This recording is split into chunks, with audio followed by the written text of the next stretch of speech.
Hi, folks. So if you're in this class, you've signed up for an economics class. For many of you, this is your very first economics class, and we are looking at economics specifically in the context of rural Alaska.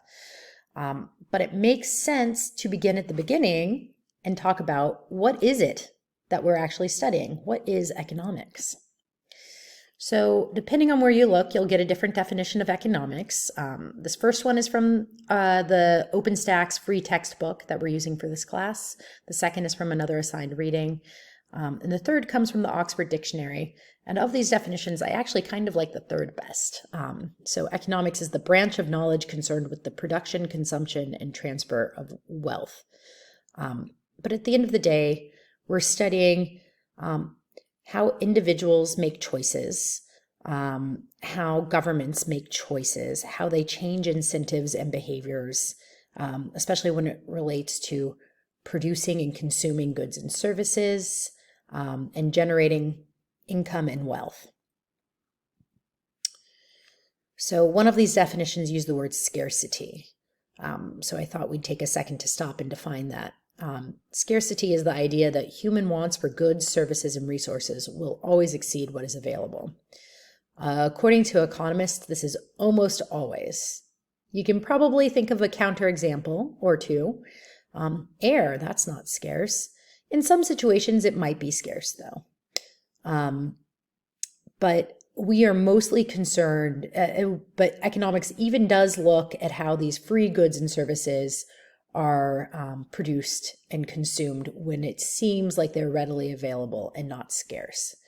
We will talk a little bit about that later in the semester. In terms of subfields of economics, there are quite a few. The two big distinctions that are widely agreed upon are microeconomics and macroeconomics. Microeconomics focuses on the actions of individuals within the economy, such as households, workers, and businesses. And macroeconomics focuses on broad issues such as growth, unemployment, inflation, and trade balance. We'll be using some vocabulary and tools from both microeconomics and macroeconomics in this class. Then, depending on who you ask, there are several other branches of economics, such as development economics, which focuses on improving fiscal, economic, and social conditions, typically in a country. There's econometrics, which is the statistical and mathematical study of economic issues and policy questions. And there's behavioral economics, which is the study of the cognitive and emotional dimensions of economic decisions. Essentially, if psychology and economics had a baby, that would be behavioral economics.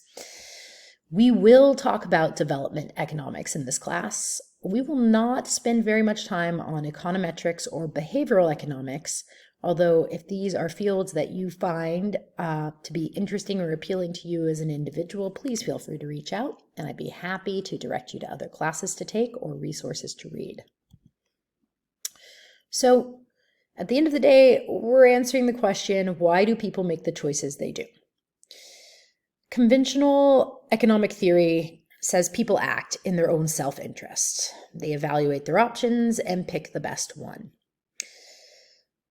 People value things differently and face different opportunity costs, so not everyone is going to make the same choice.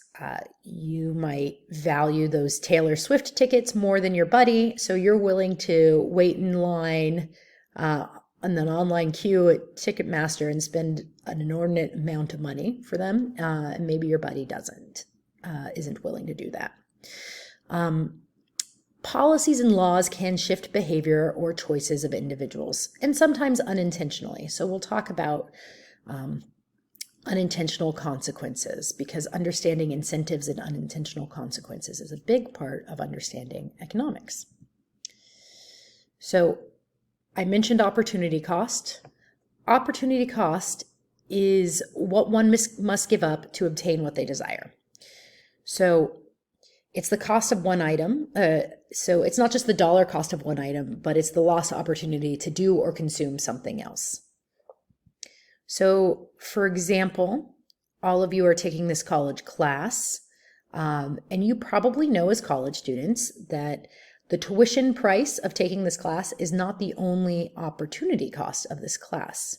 You are giving up the wages you would earn if you use this time instead of studying to work, for example.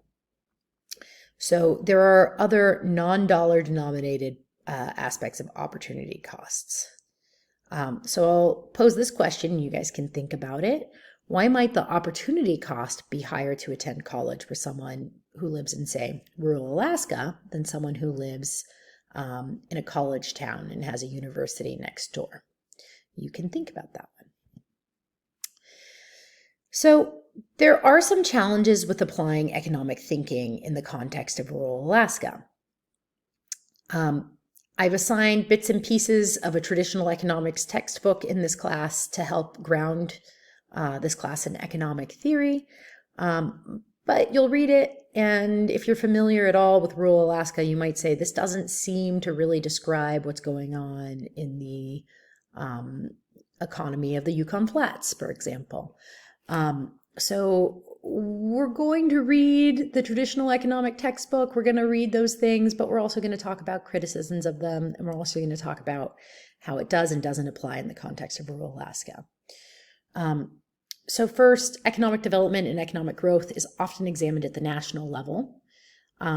So if you look at the entire USA, great, but rural Alaska looks nothing like New York City. So we have to disaggregate and look at a very local level to get an accurate picture of what's going on in rural Alaska. Second, and this is somewhat related, measuring the rural economy is challenging. So in rural Alaska, there's an emphasis on subsistence, so living off the land, hunting and fishing and bartering, as opposed to necessarily paying cash for goods and services.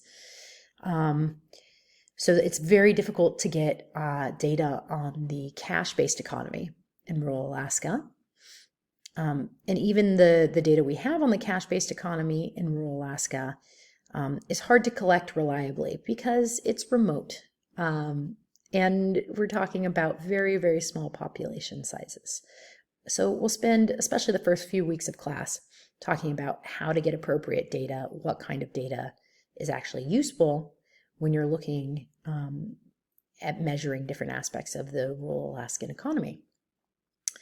Finally, some basic economic ideas, such that our wants and needs are limitless or that we act in our own self-interest, appear in conflict with traditional indigenous values, who are the people that inhabit most of rural Alaska.